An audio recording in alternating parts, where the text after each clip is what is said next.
Duchenne is a neuromuscular disease that causes deterioration in the muscle. They don't produce the dystrophin, so their muscles slowly give out. I was diagnosed with Duchenne muscular dystrophy when I was about 5.5 years old. My son Grant is 11 now. He was diagnosed at the age of 5 in 2017.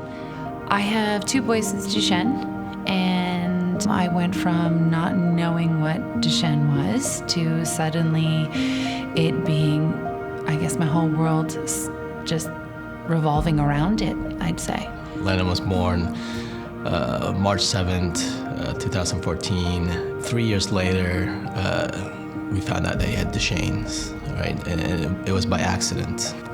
Duchenne makes me feel different.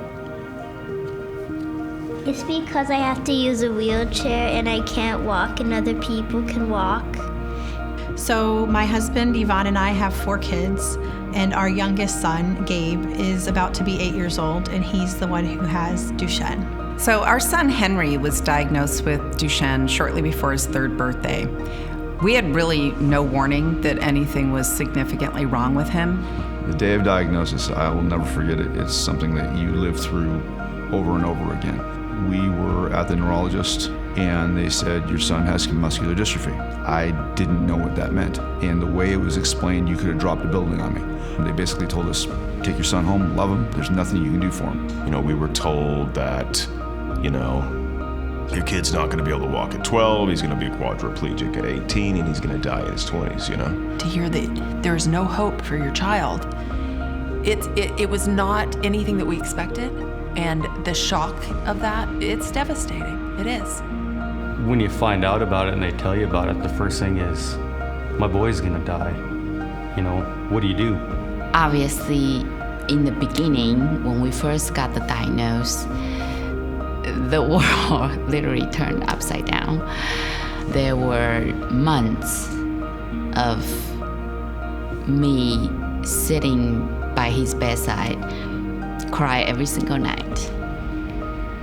My thoughts when I first learned, I was terrified. Had zero idea what was about to happen and what was ahead of us. I was just very scared. We were devastated, but the one thing that we rallied around each other. First of all, I grabbed my wife and said, I'm not going anywhere. We quickly decided either, you know, A, we were gonna lay down and die with it, or B, we were gonna rise up and do something about it. And those are the choices we had. We were grieving the loss of the son we thought we had. Yeah. And the key to that was to quickly transition to realizing the son that we do have. Yeah. And turns out he's a pretty wonderful son. I graduated from the University of Southern California out in Los Angeles in 2019 with a degree in journalism. And after I graduated, I interned at the Washington Post. He doesn't want Duchenne to define him. Actually, I think he's defining Duchenne. Something I love about my son would just be every ounce of him, but specifically, he's such a sweetheart. He's very lovable, and he loves to be cuddled still at 8. Just hoping that never goes away. Gabe's pretty proud of Duchenne. He just soaks it all in. And so I don't think Gabe sees Duchenne as a disability at all. His life is not Duchenne. He has it. It is a part of our lives, but that's not what makes Landon Land. He is the theme park loving Lego Star Wars nerd, and, you know, the kid who carries around a joke book so he can make people laugh.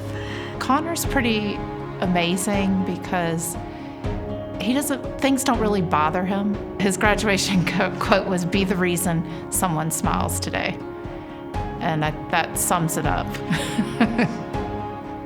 Some of my favorite things are drawing and building Lego sets. I like to play video games. Watching him has really inspired me because he knows he has this disability, but he does not let it get him down in any way, shape, or form. He is still the most stubborn and happy kid I've ever met. And he does not let anything slow him down, chair or no chair. Oh gosh, he's got a great little personality. He's just usually very happy. He gets this little sparkle in his eye when he's up to no good.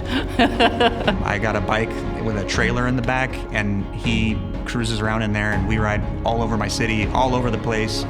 DMD is a disease. It's not something that stops them from doing what they want to do.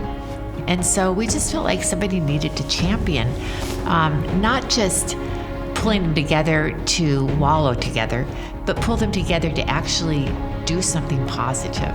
The vision and mission of CureDuchenne is our name, to cure Duchenne muscular dystrophy, because we believe our guys with Duchenne have a bright future, and we are determined to make that happen.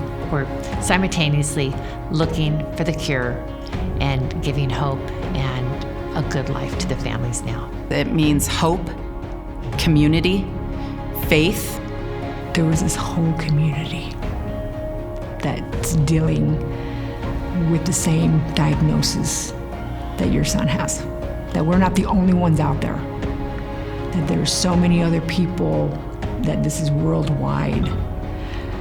This is sort of this safe space that they've created to be yourself, to get encouraged, to find hope, to find friends, to talk to scientists, to speak to pharmaceutical companies and wheelchair companies, and talk about what do I do when I can't get my kid out of the bathtub anymore? And it's just a great way to meet people, all over the world.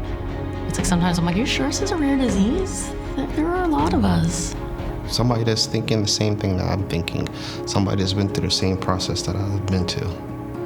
Everybody says it's a club you wish you didn't qualify to be in, but when you're there, you're glad you have these people around you. To see everyone just open arms, like, we're sorry that you're in this community, but here's a hug. Like, it's just so welcoming, and it's just, I just have been enjoying that, the camaraderie.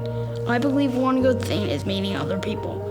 It makes us feel like we're not alone, and it makes us feel happy. Just getting to be around other families like us who are going through the same thing, you feel like you're among family when you're here at one of these events, and it's wonderful.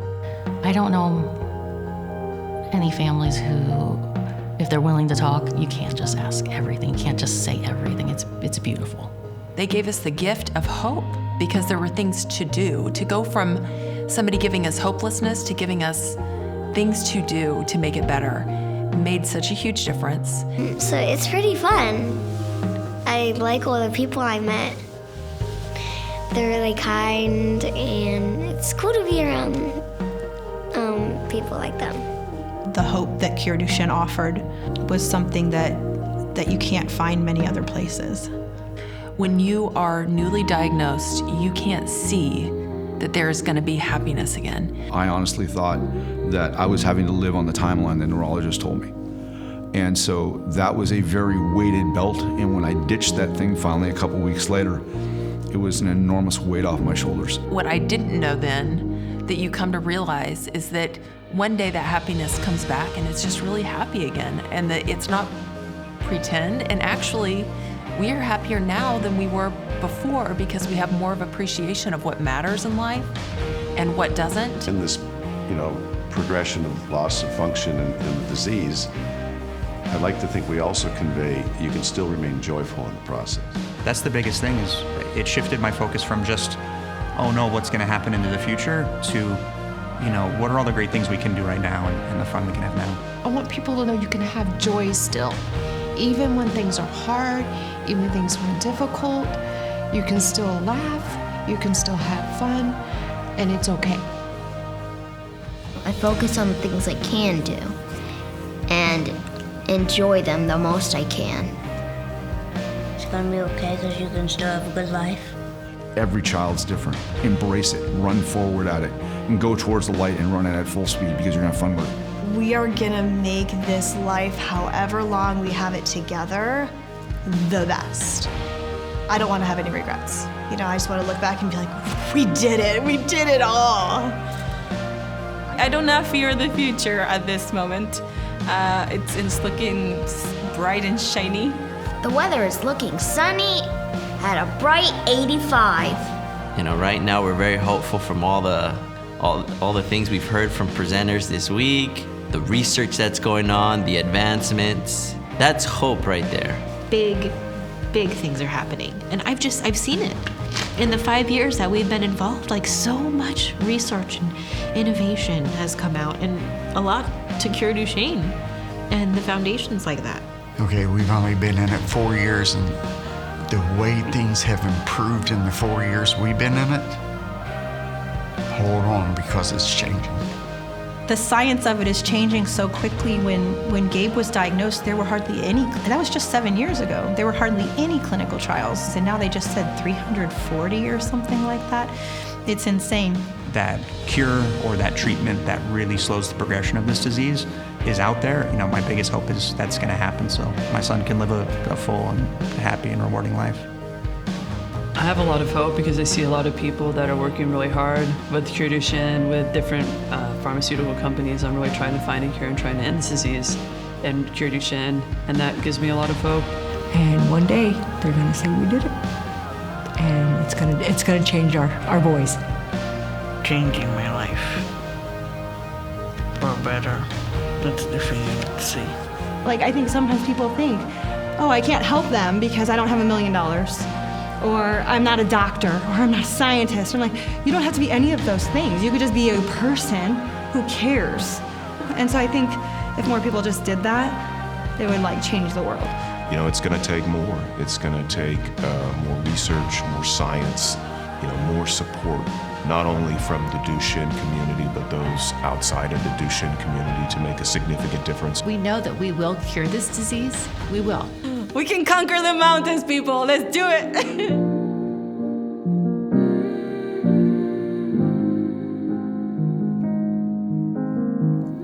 I think this is a wrap.